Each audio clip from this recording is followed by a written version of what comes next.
Hi there, and welcome to the first ever Gaming V2 podcast, where you will hear us talk about what we think is important in the industry. With me today is Scott Bailie, and I am your host, Karl Kazan. Today, we are going to be talking about the new generation Lull and how it has affected you. All right, so what we're going to do is we're going to do this in a question and answer type format. So for the first question, I will be asking Scott. Given the emphasis on the volume of launch day titles, do you think it was a smart move for Sony and Microsoft to essentially put all their eggs in one basket for one day without having anything else planned for the following months? Go ahead, Scott.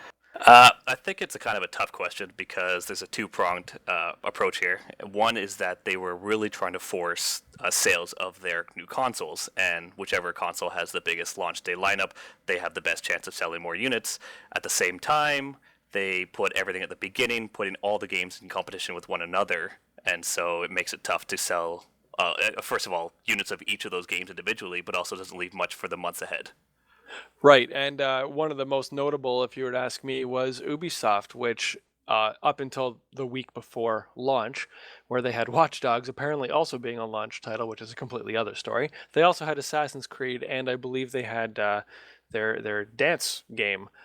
So they're not just competing with other games; they're competing with themselves on, at initially thought, three different games on the same day, which is Yeah. never a good marketing idea. So of course there is that, and that is a big issue if you were to ask me. And I personally think it's rough. Not everyone out there has enough money to buy all these different launch titles, No, it's right? true. And that's a big problem, right? You can't just assume that your consumers can purchase a $400 to $500 console as well as purchase multiple $60 games, on top of any accessories and online passes, Microsoft Gold or PlayStation Network passes that they may need. I personally know. I don't think that it was very smart for them to do this.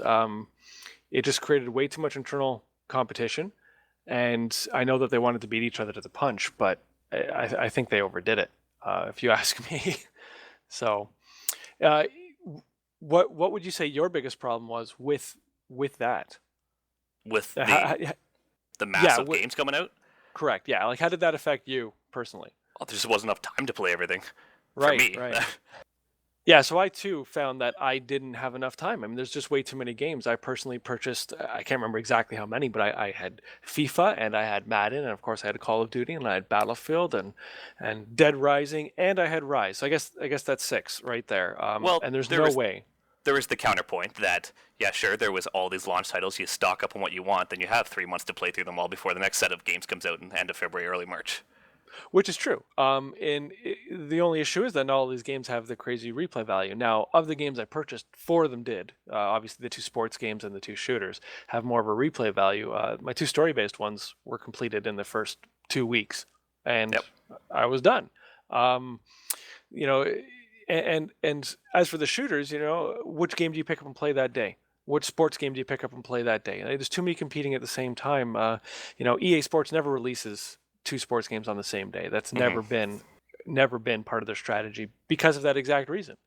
So, not only is it do you have the money, the other issue is do you have the time? I could have $1 million in my bank, but if I'm a busy person, how am I supposed to, I'll pick the one that I want to play, right? And Yep. unfortunately, I jumped the gun and purchased Everything. multiple, yeah, everything, and I've barely put any time into each. Total time is a lot, but individually, not a lot. And I don't know. I think that I'm not the only one in that situation. So I just think that yeah, I think that time was a big factor. And now, to be perfectly honest, I don't know about you, but going back to play these games, maybe this is the product of the times here, but they seem old. I mean, they're 3 months old now, right? That's That the might way sound technology silly. moves. Yeah, the way technology moves, those are old games. On the old consoles, we would have had multiple games come out in between, and we would have had a lot of options. So I don't know. I'm not too sure. I don't think that was the greatest um, idea on their part. It might have helped them sell consoles, and that's great. That's Pretty great. much a catch 22. Like you damn if you do, you damn if you don't. Just Exactly, exactly. I guess, I think we covered that one all right. Now, I do have one more here for you. Do you think, and this ties in perfectly with what we just talked about, do you personally think that even with their huge launch day titles, that you've been kept sufficiently entertained? Or do you perhaps find yourself looking elsewhere for your entertainment needs during this multi-month lull of sorts? Well, when the consoles first launched, obviously I was just engulfed in I think entertainment. everyone was, yeah. I had way too much to play, and yeah, it was great. Uh, After about a month or so, when I'd run through my launch day titles, I actually found myself, and I haven't done this in a long time, I turned to PC gaming. And I haven't played a strong set of PC games in a long time, but for the past couple months, it's been my primary source of gaming lately. And I have to agree with you as well. I mean, I've always been a PC gamer at heart, but I've also been console gamer at heart. I've never been against either medium, and now I find that if I needed something new to keep my interest, I needed to go to PC gaming because once again, aside from the odd sliver of DLC that would come out for either of these consoles or any of their titles, there was nothing. It was the same old thing. Don't get me wrong, I love Call of Duty, I love Battlefield, but a couple new maps here and there, that doesn't count. That's not enough new content to keep me entertained for 3 months. I mean, Yeah, sure, for my weekend shooting, but not on a regular basis, right? So, we not don't for have a very full good attention time. spans. I guess we don't, but once again, I believe that we're just and we're not alone in this. We're just a product of the industry now, right? I mean, at the rate that they were able to give us new content and brand new full blown brand new games on the previous console toward the end there, I guess we're just trained like, okay, we'll play it for 2 weeks, 3 weeks, and we're done. We'll move on. Yep. Of course, we'll have our weekend games where we always hop on and play with our friends, our shooters, but during the week, I would come home and instead of watching TV for a story, I'd play a game for a story. But Hmm. I don't have that option now. So no, I don't think that I've been kept sufficiently entertained from these consoles on their own. Um, and I do find myself looking elsewhere.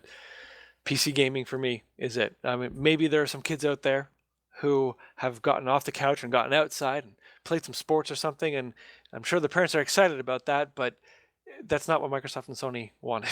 Doesn't the Xbox One offer a fitness game? It Hey, does. you can It be active in does. front of your TV now. You can be active in front of your TV. Exactly. I did not purchase it. I may need to, but I did not. so, so I've been unfortunately looking to PC gaming for that. I mean, there's been no shortage of new content on PC, and that's a problem. Yeah, I know couldn't agree that more. things will change in the future, but during this 3 month lull, there has been nothing, right? And I find that sad. Hmm. Um, yeah, and like I said, going forward, I'm sure it will change. And that actually leads me into the next question, which we'll go to right now. With the small list of games confirmed for a 2014 release on these new consoles, many of which don't even have estimated release dates aside from some time in 2014, do you think there will be enough there to keep gamers' attention for the rest of the year, for the next 9 months? Uh, it's really going to come down to, I guess, what kind of gamer you are. If you are a COD fanatic, you're going to play Call of Duty to death, and you'll be fine. But if you're like us and you like a revolving door of games, it's going to be tough. Like Titanfall's going to be great, South Park's going to be great, Watch Dogs, whenever it gets released, will be awesome. But that's just 3 games for me personally. Those are the 3 I'm looking forward to the most, and but that's like 9 months for 3 games. I'm gonna find myself needing to find another outlet for gaming. Exactly. And you know what? I'm with you on that. I think I have a few more games than what you just mentioned that I'm interested in. I'm interested in the same three as you, but throw in there something like Destiny, perhaps maybe Elder Scrolls Online. That's a maybe. I want to see how that one plays out.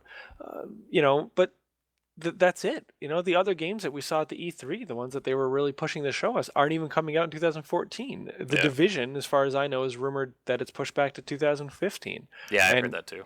yeah, unfortunate. That's I was very, very excited for that, and that's nowhere to be seen now. Mirror's Edge 2, absolute huge fan of the first one, and now here we are. Where's the second? We saw a little bit at E3. They told us it's being made. That's it. Yep. So that's as far as we're getting. I I don't know if there's going to be enough to keep gamers' attention for the next 9 months. Like you said, Call of Duty. They're going to be coming out with Call of Duty Part a Million, and it will keep myself as well as many other people entertained for quite a while. But where's our good RPGs? Where's Dragon Age 3? Not this year. Right? Yeah. Things like that. It's I think that they showed us a lot of stuff, Hmm. and they never officially said they were coming this year. Maybe I myself, maybe I'm part of a group of people or the majority of people that kind of just assumed. We filled in the blanks ourselves and assumed that these games are coming out soon. And now we're finding out they're not. Now they never said that they were. So they're not really to blame, but it's almost kind of sneaky, you Well, know? they're trying to build hype for their games, and unfortunately, sometimes development doesn't go as planned. But that's just the way it is sometimes. And it's true. And of course, they're going to use the hype train. They're going Oh to yeah, use, the consoles just come out, so they're going to show as much as they can. Look at what we're building for the upcoming consoles. This is going to be amazing. And I get it. You can't fault them for that. But I would really like to see a more definitive list of what is coming out sure. for the rest of this year. We have a few movie tie-ins. I mean, we all know how those go usually. We have a couple, between Destiny and Elder Scrolls Online. These are online MMOs. Final Fantasy: A Realm Reborn for PlayStation 4. That is coming out soon. But these are MMOs. These are essentially PC games that we'll Ported see to the how console. ported to console. We'll see how that goes, right? And Elder Scrolls, a lot of people say that it's not going to be anywhere near ready for consoles. It already has a release date of, I think it's a month or two after the PC version, and as far as I know, that's just tentative. There's Yeah. a good chance that that could just keep being pushed back. Destiny was supposed to be the beginning of this year. They haven't even started beta yet, and now they're saying September. And well, we know how that goes. There's no Wow. guarantee that that's going to happen, Yeah. right? Lots of rumors of Halo 5, but really, where is it? True, and we can only expect, yeah, like you said, Call of Duty, and I'm assuming Assassin's Creed 5 will probably both come out in November, even though there's been Exactly. real no announcements about them yet. Yeah. Same with Battlefield 5. Yep. No announcements. Are they going to keep this yearly like Call of Duty, or are they going to make it every 2 years, every 3 years? Yeah. It's hard to say, especially a game of that scale. Hmm. Uh, I don't know. I think it's gonna be a tough time ahead. There's no guarantee. Um, Now I got to ask you. Ultimately, is this how you expected this to play out when you first pre-ordered your console? Months before the actual months before you stood in line to get your Uh, hands on the shiny new PlayStation and Xbox. personally, no. I had this grand expectation. I had heard that this would be the biggest launch catalog ever to be available upon launch day of these new consoles, and I And was technically ecstatic. it was. Yes, if they weren't lying, it is true. But when I did go through the list of titles available that day, I only found maybe 3 or 4 that actually pertain to something that I would enjoy to play on a daily basis. And that's even a generous number, I think. It was a very slim pickings for me personally, and it didn't fulfill me with I'm gonna have this abundance of games to play on my shiny new console that I spent $500 on. Right, and you know what? I'm with you on that. More so for the PlayStation 4 because I only came home with two sports games, just Madden and FIFA, Which is so and unlike then you. which is very unlike me. I honestly bought them because there was nothing else to play, and for whatever reason, Killzone just didn't interest me, and I didn't bother picking that one up. And then with Xbox One, I added in, like I said, two campaign with Rise and Dead Rising 3, and two shooters with Call of Duty and Battlefield 4. So those I thought at first, I said, how am I going to play this? How am I going to have the time to play all these? I'm going to come home, I'm going to plug in my system. What am I going to play first? I can't play 4 games at the same time. I want to, but I can't. I thought I was going to be overwhelmed. And honestly, at the very, very beginning, I was. I didn't know what disc to throw in first. But that wore off quick. That's the problem. That wore off quick. After I gave each game a shot, I said, okay, this is great. After I got familiar with them and they didn't seem brand new and shiny to me right away, it that was that was it. That was it. And I guess I was turned a blind eye to the fact that nothing was coming soon. I had people ask me, well, but what's next? And I said, does it really matter? Look at how many games we just got. Yeah. Well, I might have been a late converter, but I have now converted and I'm with them. And I say, what's next? Hmm. Why have we been waiting this long? Right? All I got to say is that Thief, which comes out by the end of February here, It better be good. Yeah. So, it Now, better be good. correct me if But I'm wrong, but with the 360, we had a lot of Xbox Live Arcade games come out, and that was a very good void, like to fill the void of gaps between launches. oh, for sure. I maybe I have a misconception, but I haven't seen really much of anything come out for Xbox One. Yeah, we have the amazing Killer Instinct, which was a launch day title. Yeah, That's great. Since that, there really hasn't been anything. I hate to say this, but worthwhile. yeah. Where are the Mark of the Ninjas, right? Where are the Monacos? Where is any of that Yeah. stuff, right? The Worms, even. We don't even have Worms. Now, granted, we're talking about indie developers who may not have had access to a development console pre-launch. Which is true. Which is true. So And we could just be in that lull because we're waiting for them to come up with these games. They haven't had time to develop them yet. right. And that is a very valid point. But there are AAA studios who do release sorry, what would you say? Digital arcade content, right? There are AAA studios that do this. And so they didn't do that, and they didn't release retail games for 3 months. This is true.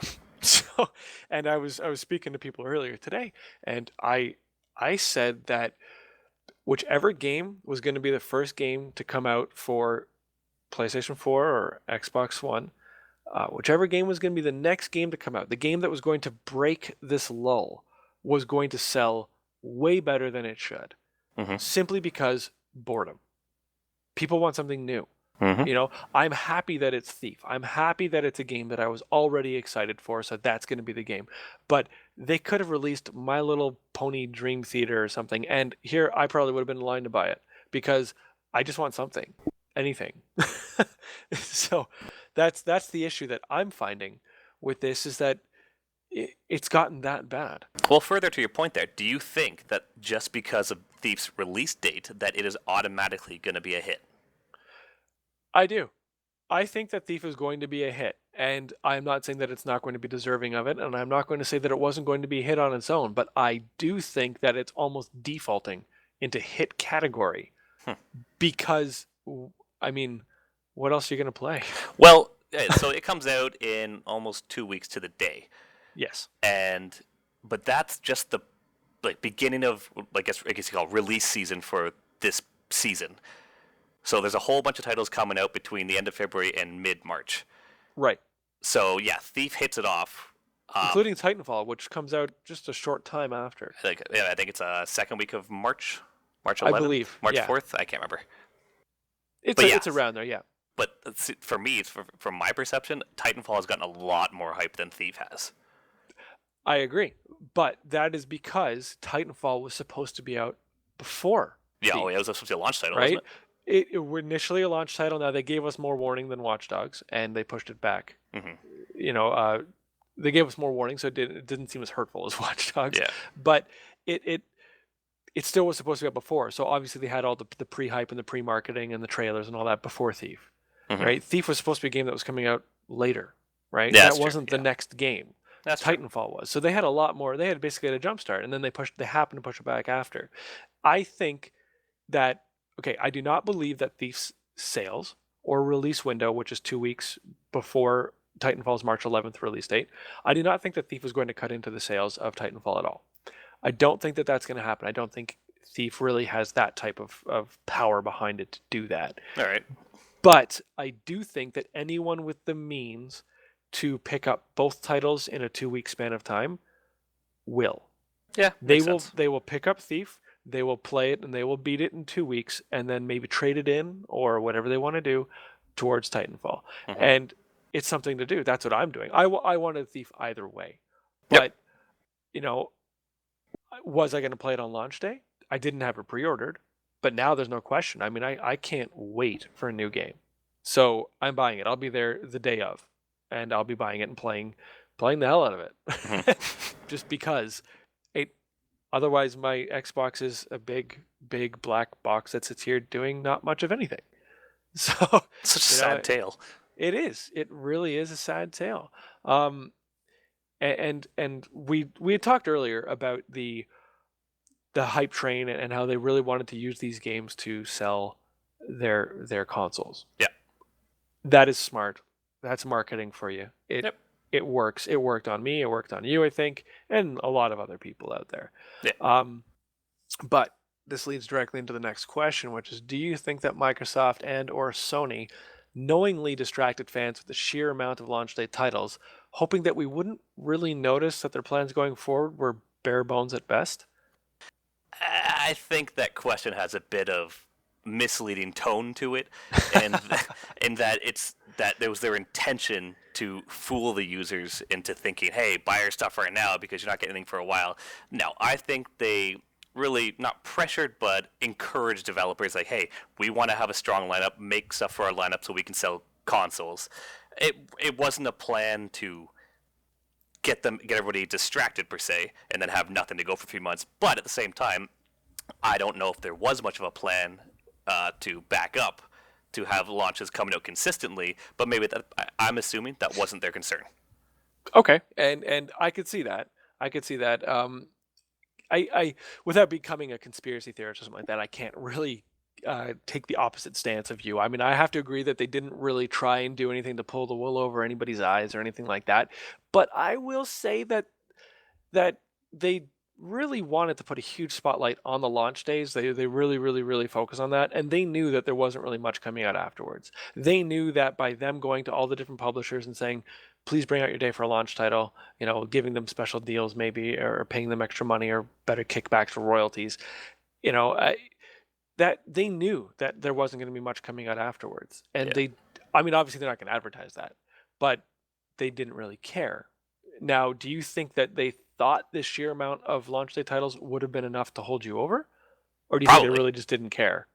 No, I don't think it was a matter of not caring. They obviously want to keep their users entertained and they want to keep them satisfied. And maybe they did think that, hey, we're launching X number of games on launch day, and if they're finished with game A, they can move on to game B, and they can go through a rotation for the next 3 months. And maybe they wouldn't expect people to get sick of them, or maybe they thought people would like more of the games that they wanted that were released.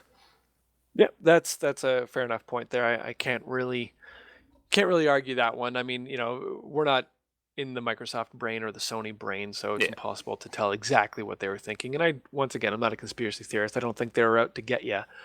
They were out to get you to buy their stuff. There's no doubt about that. But they weren't out to get you. They want you to like it because the more you like it, the more you're going to buy it. So, they're not trying or hoping to be a one-hit wonder. They want to stick around.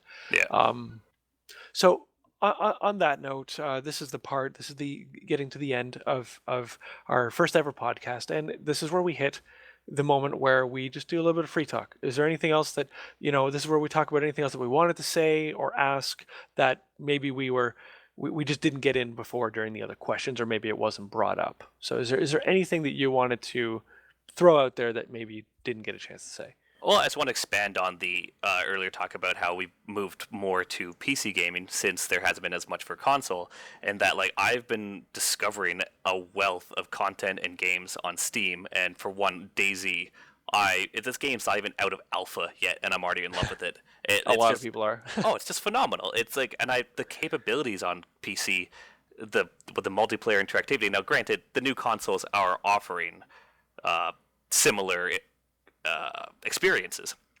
But I love that I can go on Steam and find a bunch of games on sale and just pick of the litter, whatever you want for that day. And I always have something to go to.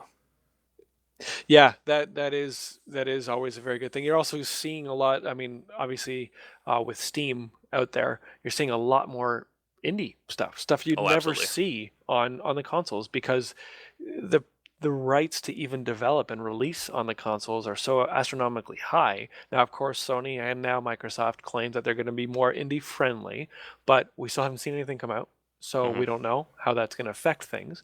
But Steam has proven that they can do it, and they are indie friendly. Yep. Yeah, you find a lot of stuff between your AAA releases and your small time indie releases. PC pretty much has all of that covered. Yeah. And yeah, there's a whole wealth of.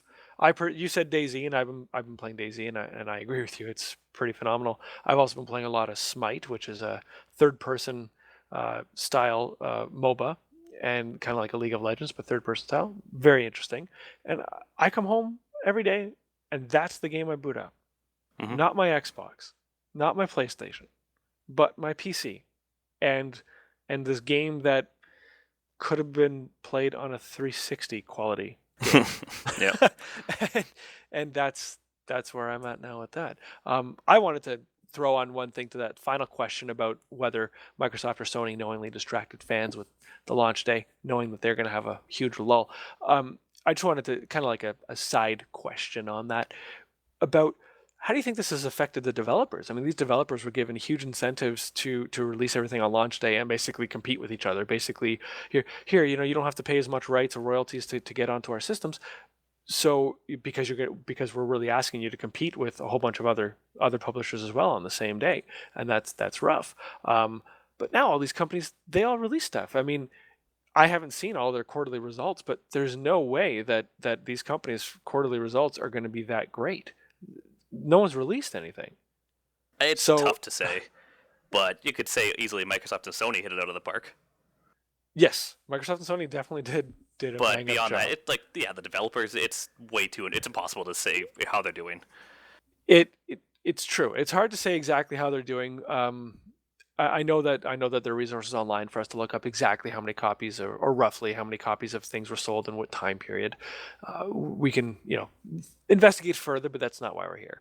But I just think that aside from the big guys, this may have hurt some of the kind of big AAA guys, but not the big AAA Hmm. guys.